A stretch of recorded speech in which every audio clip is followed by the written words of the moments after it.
தமிழில் வந்து ஒன்று சொல்லுவாங்க, உனக்கு வந்து இடம் பொருள் ஏவல் தெரியல அப்படின்வாங்க. எந்த இடத்துல என்ன பேசணும் என்ன கேட்கணும் அப்படின்றது தெரியல அப்படின்வாங்க. லைஃப்பில் சக்ஸஸ்ஃபுல்லாக இருக்கிறதுக்கு இது மட்டும் பத்தாதுங்க. இடம் பொருள் ஏவல், அதை தாண்டி தொனி தோரணை தோற்றம், இந்தமாரி விஷயம்லாம் லைஃபுக்கு ரொம்ப ரொம்ப இம்பார்ட்டன்ட். நம்ம எஸ்பெஷலி க்ரோ ஆகணும் அப்படின்னா இதெல்லாம் இம்பார்ட்டன்ட். இதெல்லாம் எப்படி நம்மளுக்கு ஹெல்ப்ஃபுல்லாக இருக்கும், இதெல்லாத்தையும் எப்படி நம்ம பில்ட் பண்ணுறது அண்ட் இதெல்லாம் நம்மளுக்கு என்ன நடக்கும் அப்படின்றத பற்றி பார்ப்போம். Welcome to Astragal guys. Thank you for all the love and support. வீடியோஸ்லாம் பிடிச்சிருந்துச்சு அப்படின்னா சப்ஸ்கிரைப் பண்ணுங்கள், ஃப்ரெண்ட்ஸ்லாம் ஷேர் பண்ணுங்கள். என் கையில் கிடைக்கிற வாட்ச் வந்து armorado.com அப்படின்ற வெப்சைட்டில் கிடைக்கும். நம்ம சேனல் மெம்பர்ஸ்லாம் சேர்ந்து பில்ட் பண்ண கம்பெனி. ப்ளஸ் virtualcoin.comக்கு இந்த மந்த் வந்து ஆஸ்திரேலியாவில் ஒரு பெரிய எக்ஸ்போவில் போய் நிறைய பேர்கிட்ட பேச போகிறோம், நிறைய கான்டாக்ட்ஸ் கிட்டக்க. அதுக்கப்புறம் ஒரு பெரிய அப்டேட் ஒன்று இருக்குது, வெயிட் அண்ட் வாட்ச். ஓகே, எப்போவுமே நம்மள்ட்ட சொல்லுவாங்க, சின்ன வயசாக இருக்கும்போது உனக்கு இடம் பொருள் லேவல் தெரில அப்படின்வாங்க. நம்ம அதிக பிரசித்தமாக பேசுறது, லூஸ் டாக் பண்ணுறது அண்ட் சம்டைம்ஸ் வந்து கோவமாக பேசுறது, ஒரு சில விஷயங்கள்லாம் நம்ம பேசுகிறப்ப நம்மளுக்கு இந்த மாதிரி ஒரு அட்வைஸ் வரும். அப்போ வந்து நம்மளுக்கு புரியாமல் இருந்தாலும் நம்ம சைட்லேருந்து நம்ம கரெக்டாக தானே பேசணும், நம்மளுக்கு பிடிச்சி தானே பேசணும், கோவமாக தான் ஏதோ ஒரு ரீசன் இருக்கும். பட் அந்த ரீசனை தாண்டி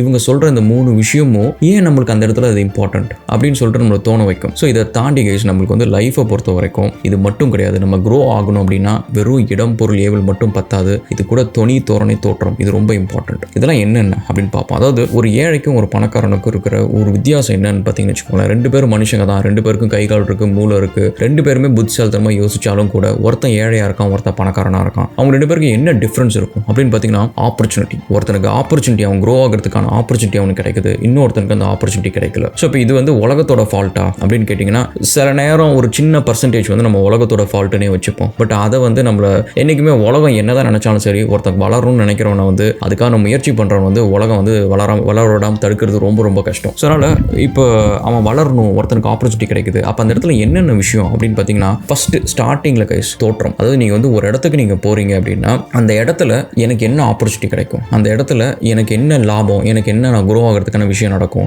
அப்படின்றத நீங்கள் முன்கூட்டியே யோசிக்கணும். அது முன்கூட்டியே யோசிச்சு அதுக்கேற்ற மாதிரி போகணும். ஃபார் எக்ஸாம்பிள் வந்து நான் ஜாகுவார் கார் வச்சுருந்தேன். ஸோ ஜாகுவார் கார் வந்து என் பக்கத்து வீட்டில் ஏற்று வீட்டில் நிறைய பேர் பார்த்துருப்பாங்க, சூப்பராக இருக்குது கார், நல்லா இருக்குது, பரவாயில்ல, நல்லா இருக்குது அப்படின்னு சொல்லிட்டு அப்ரிஷியேட்லாம் பண்ணியிருப்பாங்க. பட் அந்த மாதிரி என்னோட தோற்றம் வந்து ஒரு நல்ல கார் வச்சிருக்கிறதுனால அதை பார்த்தவங்க வந்து எனக்கு இது வரைக்கும் ஏதாவது ப்ராஜெக்ட் கொடுத்தாங்களா, இது வரைக்கும் எனக்கு ஏதாவது வந்து ஒரு கான்டாக்ட் இன்ட்ரடியூஸ் பண்ணி ராகுல் இந்த மாதிரி வந்து இவர்கிட்ட நீ பேசு, உனக்கு வந்து ஒரு கன்ஸ்ட்ரக்ஷன் ப்ராஜெக்ட் கிடைக்கும், உனக்கு ஒரு சாஃப்ட்வேர் டெவலப்மெண்ட் ப்ராஜெக்ட் கிடைக்கும் அப்படின்ற மாதிரி செஞ்சாங்களா அப்படின்னு கேட்டிங்கன்னா கிடையாது. அப்போ என்ன ஆகுது அப்படின்னு பார்த்தீங்கன்னா அந்த தோற்றத்துக்காக நான் செலவு பண்ணது வந்து அந்த இடத்துல வந்து இட்ஸ் யூஸ்லெஸ். ஸோ நான் அந்த இடத்துல வந்து நான் கொண்டு போய் என்னோட தோற்றத்தை எக்ஸ்பிரஸ் பண்ண இடம் வந்து it's not gonna give me any growth. அந்த இடத்துல இருந்து எனக்கு ஆப்பர்ச்சுனிட்டி வரவும் போகிறதில்ல. ஸோ இப்போ இந்த இடத்துல வந்து நம்ம தோற்றத்துக்காக நம்ம செலவு பண்ணுறது வந்து it's utter waste of investment. So இப்போ இதை நான் என்ன பண்ணேன் அப்படின்னு பார்த்தீங்கன்னா என்னோட ஜாகுவார் வச்சுக்கிட்டு நிறைய நேரம் கிளைண்ட் மீட்டிங்ஸ்லாம் பண்ணுறப்ப இந்த கார்டன் மீட்டிங்ஸ் பண்ணுவேன் அப்படின்னு சொல்லிட்டு முன்னாடி நான் சொல்லியிருந்தேன். அதாவது ஃப்ளோர் லெவலில் ரெஸ்டாரண்ட் நான் தான் புக் பண்ணுவேன், அந்த ரெஸ்டாரண்ட்டில் தான் கிளைண்ட்டை நான் மீட் பண்ணுவேன். ஸோ அப்போ நான் வரது போகிறது, நான் என்ன கார் வச்சிருக்கேன் அப்படின்றத அந்த இடத்துல அந்த கிளைண்ட்டை பார்க்கறதுக்கு ரொம்ப ரொம்ப இம்பார்ட்டன்ட். ஏன் அப்படின்னா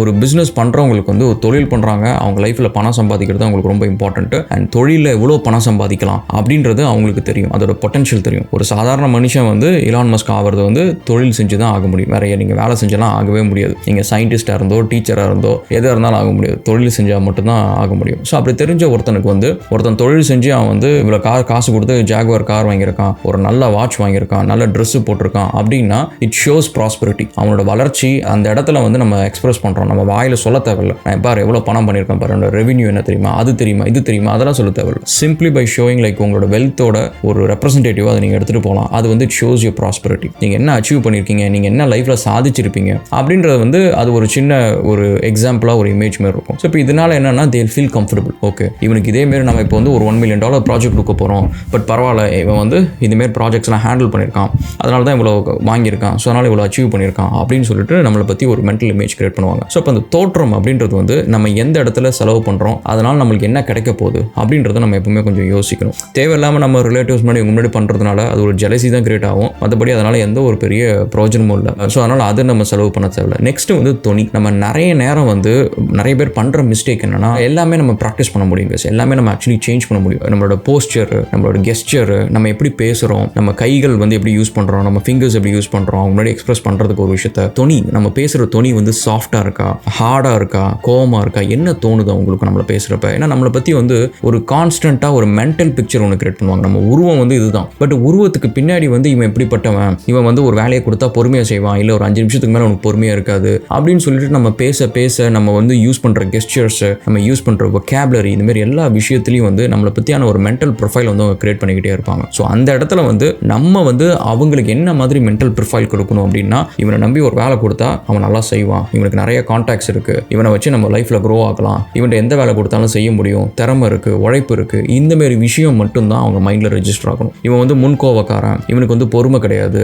இவனுக்கு வந்து ஒரு விஷயத்தை அழகாக பண்ண தெரியாது, இவனுக்கு பர்ஃபெக்ஷனிஸ்ட் கிடையாது, இவனுக்கு வந்து கிரியேட்டிவிட்டி கிடையாது, இவனுக்கு உழைப்பு இல்லை, சோம்பேறி, இந்தமாரி விஷயம்லாம் அவங்க மென்டல் பிக்சரில் அவங்க வரவே கூடாது. நீங்கள் எஸ்பெஷலி நீங்கள் பேசுகிறப்ப தொனியில் வந்து ஒரு விஷயம் என்ன அப்படின்னு பார்த்தீங்கன்னு வச்சுக்கோங்களேன், நீங்கள் எந்த அளவுக்கு ரிஃபைன்ட் அப்படின்றது வந்து அந்த தொனியில் தான் தெரியும். நான் வந்து ஒரு விஷயத்த சொல்லலாம், டெக்னிக்கலாவோ நான் டெக்னிக்கலாவோ ஒரு விஷயத்த வந்து ஒருத்தங்களுக்கு சொல்லலாம். அது சொல்கிற விதம் வந்து என்னால் வந்து பொறுமையாக ஸ்லோ டவுன் பண்ணி அப்சர்வ் பண்ணி சொல்கிறது அளவுக்கு வந்து நான் பொறுமையாக சொல்கிறேன் அப்படின்னா தட் ஷோஸ் மை பேஷன்ஸ். என்னோட பொறுமை அதில் தெரியும். பொறுமைன்றது வந்து எல்லாத்துக்கும் கிடைக்கிற ஒரு கிஃப்ட் கிடையாது கைஸ். அது வந்து இட்ஸ் அக்வயர்ட். ஸோ பிறக்கிறப்பே நிறைய பேர் பொறுமையாக இருப்பாங்களா அப்படின்லாம் கிடையாது. லைஃப்பில் போக போக தான் வந்து அந்த பொறுமை அப்படின்றது வந்து கற்றுப்பாங்க. அதான் சொல்லுவாங்க, முன்னே கிடையாது, இப்போலாம் நீ ரொம்ப பொறுமையாக இருக்க அப்படின்னு சொல்லிட்டு சொல்லுவாங்க. ஏன்னா லைஃப் டீச்சர்ஸ் அஸ், அந்த பொறுமையோட பவர் வந்து வி டீச்சர்ஸ் அஸ் அண்ட் அதுக்கப்புறம் வி யூஸ் இட் அப்படின்றது தான். ஸோ அப்போ வந்து தொனியில் வந்து you can show your refinement, உங்களோட நாலேஜ் விஸ்டம் எல்லாத்தையுமே வந்து நீங்கள் ஒரு பொறுமையாக பேசுறது, கிளாரிட்டியோட பேசுறது அப்படின்றதுல வந்து உங்களுக்கு தெரிஞ்சிடும். எஸ்பெஷலி என்னோட ஸ்டாஃப் கிட்ட இப்போ கூட ரீசெண்டாக என்னோட இன்னொரு பார்ட்னர் கிட்ட ஒரு பிஸ்னஸ் பற்றி ஒன்று பேசுகிறப்ப அவர் விஷயத்த சொன்னார். திரும்ப வந்து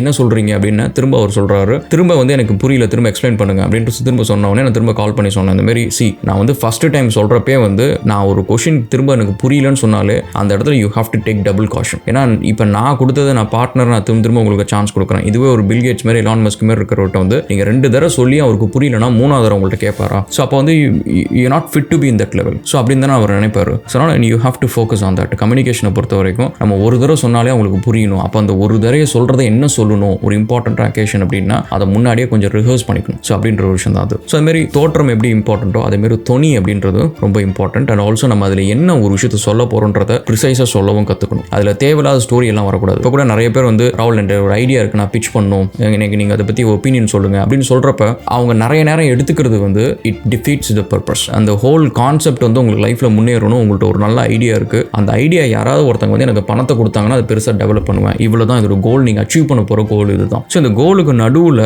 உங்களுக்கு வந்து நீங்களே நிற்கக்கூடாது. ஸோ அந்த இடத்துல என்னென்னா கரெக்டாக சொல்ல வேண்டியதை ப்ரிசைஸாக சொல்கிறது ரொம்ப ரொம்ப important. That's another thing. Next வந்து ஒகேபுலரி வந்து நம்ம நிறைய பேர் வந்து ரொம்ப பெருசாக ஃப்ளாம்பாயிண்ட்டாக யூஸ் பண்ணணும் அப்படின்றதுலாம் அவசியம் கிடையாது. பட் நம்ம யூஸ் பண்ணுற ஒகேபுலரி வந்து should have some deep meaning. ரொம்ப ஸ்ட்ரைட் ஃபார்வர்டாக சிம்பிள் வேர்ட்ஸ் எப்போவுமே யூஸ் பண்ணிட்டே இருக்கக்கூடாது. நான் அந்த புட்டு, குட்டு, கெட்டு, கட்டு இந்த மாதிரி வேர்ட்ஸ் எல்லாம் வந்து ஜென்ரலாக அவாய்ட் பண்ணுங்கள். அது வந்து இட் கிவ்ஸ் அ வெரி சிம்பிளிஸ்டிக்காக ஒரு விஷயத்தை வந்து ரொம்ப நல்ல எலகண்ட்டாக சொல்ல வேண்டியது வந்து ரொம்ப சின்னதாக ஆகிடும், ரொம்ப ஒரு பிகினர் லெவலில் நீங்கள் சொல்கிற மாதிரி ஆகிடும். ஸோ அதனால் நீங்கள் அந்த ஒகேபுலரி என்ன யூஸ் பண்ணி நிறைய வீடியோஸ் நிறைய பேர் சொல்லியிருக்காங்க. ஸோ அந்த ஒகேபுலரி என்னென்ன யூஸ் பண்ணுறீங்க, என்னென்ன ஒகேபுலரி வந்து யூஸ் பண்ணக்கூடாது ஒரு பிஸ்னஸ் டாக் பேசுகிறப்ப அப்படின்றத பற்றியும் கொஞ்சம் தெரிஞ்சுக்கோங்க. அண்ட் நெக்ஸ்ட் வந்து தோரணைன்றது உங்களோட கெஸ்டர். நீங்கள் என்ன கையை எப்படி ஆட்டி பேசுகிறீங்க, எப்படி பண்ணுறீங்க அப்படின்றது வந்து டிஸ்ட்ராக்டிவாக இருக்கக்கூடாது. உங்கள் கான்வர்சேஷனுக்கு அது வந்து ஒரு ட்ராமா மாதிரி, அது வந்து ஒரு it should create a visual representation of it. இப்போ நான் சொல்கிறத அப்படின்னு சொல்கிறது வந்து பார்த்தீங்கன்னா இன்னொரு பக்கம் என்னோட ஹேண்ட் சிக்னேச்சர் வந்து அதையும் சேர்த்து எக்ஸ்பிரஸ் பண்ணும். ஸோ இப்போ ஆம்பிளிஃபைஸ் இட் ஆக்சுவலி. அதனால் ஆல்சோ நீங்கள் பார்த்தீங்கன்னா உங்கள் கண்ணில் ஒரு எமோஷன் தெரியறதா இருக்கட்டும், ஒரு சின்ன சிரிப்பை வைக்கிறதா இருக்கட்டும், இது எல்லாமே வந்து இட் கிரியேட்ஸ் அ பிக்சர். அவங்களுக்கு வந்து ஒரு என்டர்டெய்னிங்காக இருக்கும். அட் த சேம் டைம் வந்து நீங்கள் சொல்ல வேண்டிய விஷயத்தை வந்து நல்லா ப்ரிசைஸாக அவங்கள்ட்ட நீங்கள் சொல்ல முடியும். ஸோ அதனால் கைஸ் இடம், பொருள், ஏவலை தாண்டி தொனி, தோரணை, தோற்றம் இதுவும் வந்து நம்மளுக்கு ரொம்ப இம்பார்ட்டன்ட். நான் ஏற்கனவே ஃபஸ்ட்டு சொன்ன மாதிரி வந்து ஒரு ஏழை வந்து ஏழையாக இருக்கிறதுக்கு காரணம் வந்து அவனுக்கு ஆப்பர்ச்சுனிட்டி கம்மியாக கிடைக்கிறது இல்லை. அவன் வாழ்நாள் ஃபுல்லாக வந்து ஆப்பர்ச்சுனிட்டி தேடி ஓடிக்கிட்டே இருக்கான், பணத்தை தேடி ஓடிக்கிட்டே இருக்கிறான். ஒரு பணக்காரன் வந்து ஆப்பர்ச்சுனிட்டியை அவனுக்கு தேடி வர வைக்கிறான். ஸோ அதுக்கு காரணம் அவன் ஒரு இடத்துக்கு போகிறப்ப இது எல்லாத்தையும் கரெக்டாக யூஸ் பண்ணுறான். இதெல்லாத்தையும் யூஸ் பண்ணுறதுனால வந்து அவங்க நினைக்கிறாங்க, பார்க்குறவங்களுக்கு வந்து ஒரு நல்ல மென்டல் பிக்சர் கிரியேட் ஆகுது. ஓகே, இவன்கிட்ட வந்து வேலை கொடுக்கலாம், இவன்கிட்ட நம்ம பிஸ்னஸ் பண்ணலாம், லைஃப்பில் க்ரோ ஆகலாம் அப்படின்னு சொல்லிட்டு அவங்களுக்கு வந்து ஒரு இமேஜ் அவன் செட் பண்ணிவிட்டு அவன் வீட்டுக்கு வந்துடுறான். அதுக்கப்புறம் அவனை தேடி பின்னாடி ஆப்பர்ச்சுனிட்டி வர ஆரம்பிக்குது. ஸோ அதனால் உங்களை தேடி ஆப்பர்ச்சுனிட்டி வரணும் அப்படின்னா இந்த எல்லா விஷயத்தையும் நம்மளோட அட்வான்டேஜுக்கு யூஸ் பண்ணணும். இதை நம்ம யூஸ் பண்ணுறப்ப நம்மளை பற்றி அவங்க என்ன நினைப்பாங்க அப்படின்றத பற்றி நீங்கள் ஒரு தடவை யோசிச்சு பாருங்க. So this is all about it guys. Okay, உங்களுக்கு catch up again another video. Thank you so much for all the love and support. வீடியோஸ்லாம் பிடிச்சிருந்துச்சு அப்படின்னா சப்ஸ்கிரைப் பண்ணுங்கள், ஃப்ரெண்ட்ஸ்க்கெலாம் ஷேர் பண்ணுங்கள்.